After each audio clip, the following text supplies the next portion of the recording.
सप्ताह के आखिरी दिन भी मार्केट काफ़ी कमज़ोर देखने को मिला। आईटी सेक्टर, फार्मा सेक्टर में ज़्यादा भगदड़ देखने को मिली है।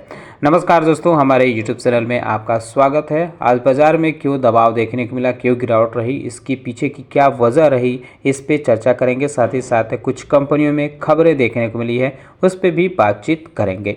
डोनाल्ड ट्रंप ने एक नई धमकी दी है फार्मा सेक्टर पे टैरिफ लगाने की 100%, तो उस पर भी डिटेल डिस्कशन इसी वीडियो में करेंगे। डिस्कशन शुरू करने से पहले एक बार कहना चाहूँगा कि अगर आपने हमारे चैनल को सब्सक्राइब नहीं किया है तो कृपया सब्सक्राइब कर लें और बेल आइकन भी दबा लें। तो दिन भर के कारोबार के बाद consumer durables, pharma, health care, PSU bank और IT कंपनियों में ज़बरदस्त गिरावट देखने को मिली। 2% से ज़्यादा का दबाव रहा है। फार्मा कंपनियों में Laurus lab, Biocon, Zydus life के जो है काफ़ी दबाव में रहे हैं। फार्मा सेक्टर में यह गिरावट अमेरिकी प्रेसिडेंट डोनाल्ड ट्रंप के ब्रांडेड या पेटेंट दवाइयों पर 100% टैरिफ लगाने की घोषणा के बाद देखने को मिली है। उन्होंने कहा है कि 1 अक्टूबर 2025 से अब ये टैरिफ यानी 100% टैरिफ लगाएगा। इसके पीछे उन्होंने कई और बातें कही हैं। अमेरिकी राष्ट्रपति डोनाल्ड ट्रंप ने ब्रांडेड या पेटेंट दवाइयों पर 100% टैरिफ लगाने का जो ऐलान किया है, ये 1 अक्टूबर से लागू हो जाएगा।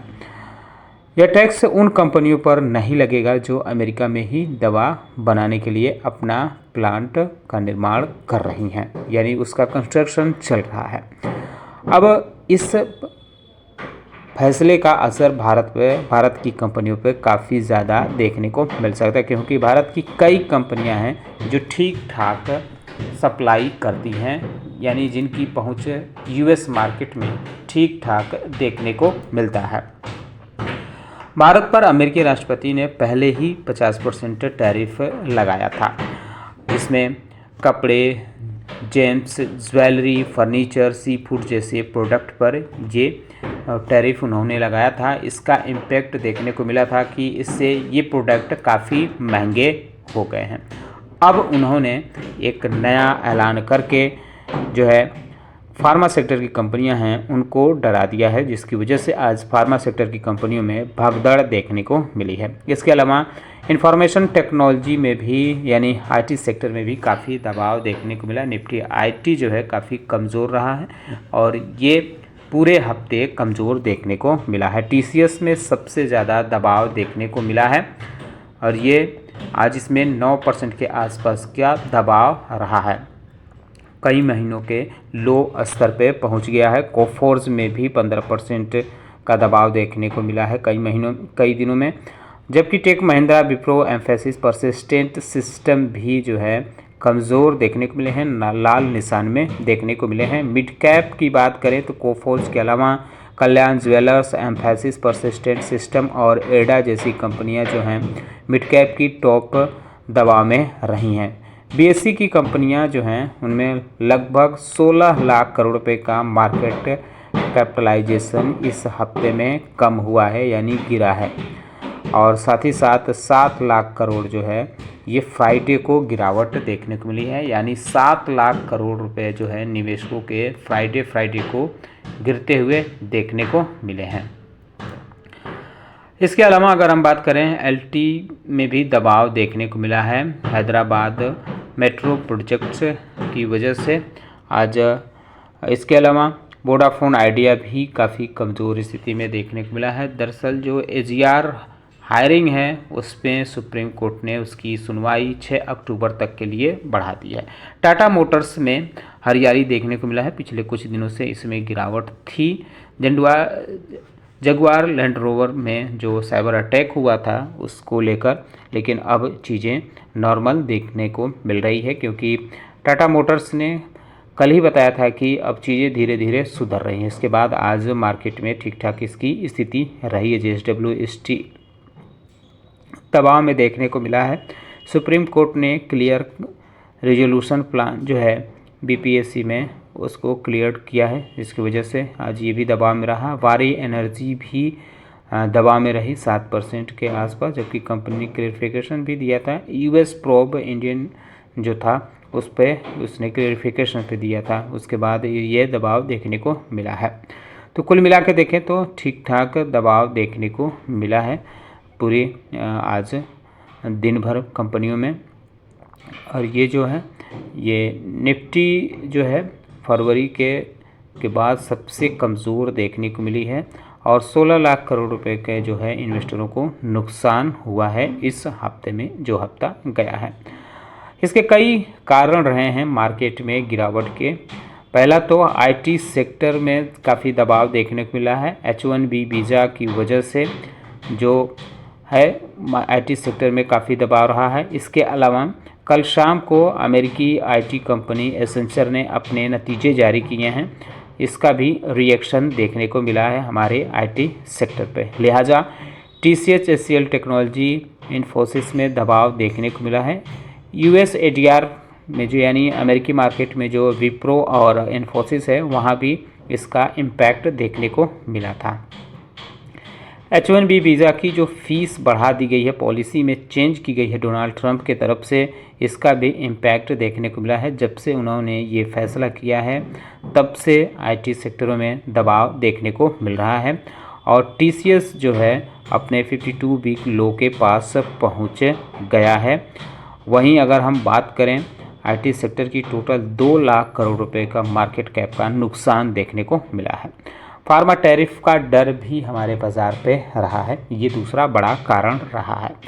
इंडियन फार्मा कंपनीज जो हैं, कई कंपनियां जो हैं अमेरिका में अपने प्रोडक्ट बेचती हैं, तो इसका जो है इम्पैक्ट देखने को मिला है। जो अमेरिकी राष्ट्रपति डोनाल्ड ट्रंप ने 100% टैरिफ लगाने का ऐलान किया है, उसका इम्पैक्ट देखने को मिला है इंडियन फार्मा कंपनियों पर।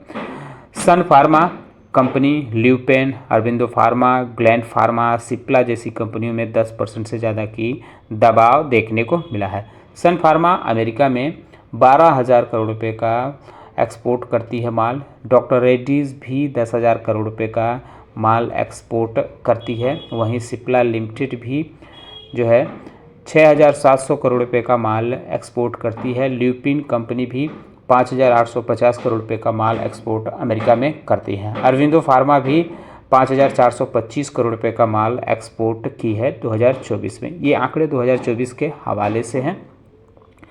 तो इस वजह से जो है फार्मा कंपनियों में हमारे दबाव देखने को मिला है। कुछ अन्य कंपनियों जैसे वॉकहार्ट, कैल्पिन पॉइंट भी 10% के आसपास के दबाव में रहा है। सन फार्मा तो 52 वीक के लो के पास पहुंच गया। अपडेट ये भी है, कहा जा रहा है कि जो डोनाल्ड ट्रंप हैं उन्होंने जो टैरिफ लगाया है, 100% टैरिफ लगाने का जो ऐलान किया, उसके साथ ही साथ ये भी कहा जा रहा है कि जेनरिक दवाओं पर भी बैन लग सकता है। जियोजीत इन्वेस्टमेंट लिमिटेड के चीफ इन्वेस्टमेंट स्ट्रैटेजी के VK जयकुमार के हवाले से भास्कर ये खबर चला रहा है कि उन्होंने कहा है कि यानी विजय जयकुमार ने कहा कि भारत जो जेनरिक दवाओं का एक्सपोर्टर है उसे इससे ज़्यादा असर नहीं होगा, लेकिन हो सकता है कि प्रेसिडेंट का अगला निशाना यानी डोनाल्ड ट्रंप का अगला निशाना जेनरिक दवाएं हों। इस फैसले का फार्मास्यूटिकल सेक्टर पे काफ़ी भावनात्मक असर पड़ सकता है, क्योंकि जो भारत है वो जेनरिक दवाइयों का दुनिया का सबसे बड़ा निर्यातक है। भारत जेनरिक दवाइयाँ अमेरिका को एक्सपोर्ट करने वाला सबसे बड़ा देश है। 2024 में भारत ने अमेरिका को लगभग 8.73 अरब डॉलर यानी 77,000 करोड़ रुपए की दवाइयाँ भेजी, जो भारत के कुल दवा एक्सपोर्ट का करीब 31% है।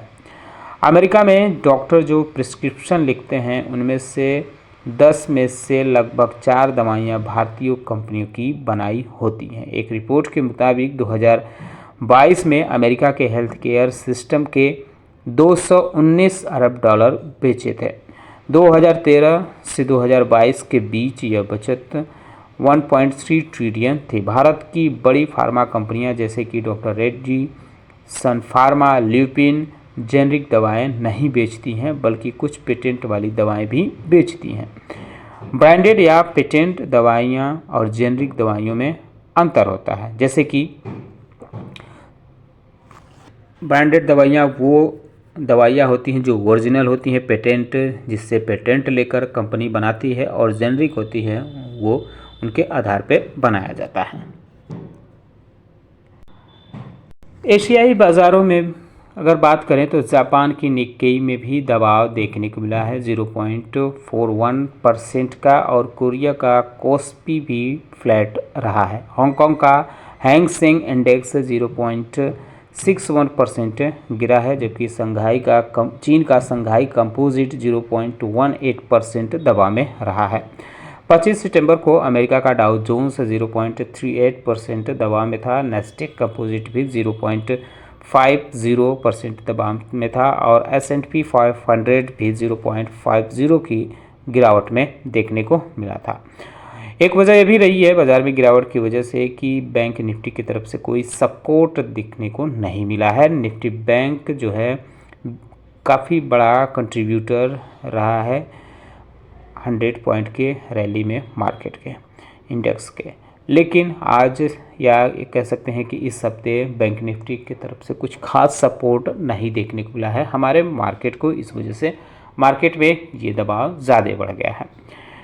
कुछ टेक्निकल लेवल भी टूटे हैं, इसका भी इम्पैक्ट रहा है, और अगले हफ्ते कई बड़ी घटनाएं होने वाली हैं, कई बड़े इवेंट है, कह सकते हैं कई बड़ी खबरें अपडेट आने वाली हैं। इसकी वजह से भी बाज़ार में थोड़ा दबाव रहा है। जैसे कि अगले हफ्ते बिजनेस अपडेट जारी होंगे क्वार्टर सेकेंड के कई कंपनियों के। इसके साथ ही ऑटो सेल्स भी 1 अक्टूबर से आने वाले हैं, तो ये भी बड़ी वजह रही है। और इसके अलावा जो है वेडनेसडे को RBI पॉलिसी और क्वार्टरली अर्निंग की शुरुआत हो जाएगी। तो TCS जो है वो 9 अक्टूबर को अपना क्वार्टरली रिज़ल्ट जारी करेगा, और अगले हफ्ते भी कुछ और चीज़ें देखने को मिलेगी। थर्सडे को हॉलीडे है दशहरा का, तो ये सारी वजह भी कहीं न कहीं ज़िम्मेदार रही हैं हमारे बाज़ार में दबाव के लिए। अब बात करते हैं कोल इंडिया लिमिटेड के बारे में। इसमें एक अपडेट देखने को मिल रहा है कि कंपनी के स्टैंडर्डाइजेशन कमेटी जो है JBCCI 11 की, उसने अप्रूवल दे दिया है परफॉर्मेंस लिंक्ड रिवार्ड यानी PLR के लिए। ये फाइनेंशियल ईयर 2024-25 के लिए होगा, और ये कामगार जो हैं श्रमिक हैं उनके लिए दिया गया है, और इसकी सब्सिडरी के लिए। तो ये महत्वपूर्ण अपडेट इसमें आया है। राइट्स में आज ठीक ठाक मजबूत स्थिति रही, 7% के आसपास की हरियाली देखने को मिली है। तो कंपनी को $18 मिलियन का ऑर्डर मिला है साउथ अफ्रीका के टेल्स लॉजिस्टिक की तरफ से। इसके बाद कंपनी जो है ये फोकस में रही है। एयरकॉन इंटरनेशनल लिमिटेड को 224 करोड़ रुपए का लेटर ऑफ एक्सेप्टेंस यानी LOA मिलते हुए देखने को मिला है नॉर्थ ईस्ट फ्रंटियर रेलवे के तरफ से।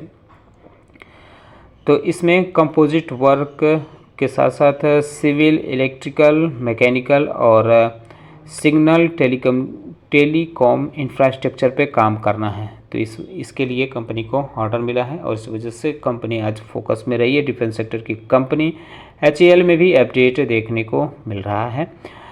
कंपनी के जो CMD हैं DK सुनील, उन्होंने CNBC TV 18 से बातचीत में कहा है कि जो डिफेंस मिनिस्ट्री का ऑर्डर है 97 तेजस फाइटर जेट का, उसे हिंदुस्तान एरोनॉटिक्स लेगा, और ऑर्डर बुक जो है 2.7 लाख करोड़ रुपए रहेगा फाइनेंशियल ईयर 2027 के साथ साथ। उन्होंने ये भी कहा है कि कई फर्म जो हैं उनसे बातचीत कर रही हैं कोलैबोरेशन के लिए। तो ये महत्वपूर्ण अपडेट इसमें रहा है। जिंदल स्टील एंड पावर में बात करते हैं तो इसमें भी अपडेट ये है कि इसका लार्जेस्ट ब्लास्ट फर्नेस जो है ओडिशा में पूरा कर लिया गया है। ये इंडिया का सबसे बड़ा एक कह सकते हैं कि ब्लास्ट फर्नेस है जो एंगुल ओडिशा में है। तो ये अपडेट इसमें रहा है।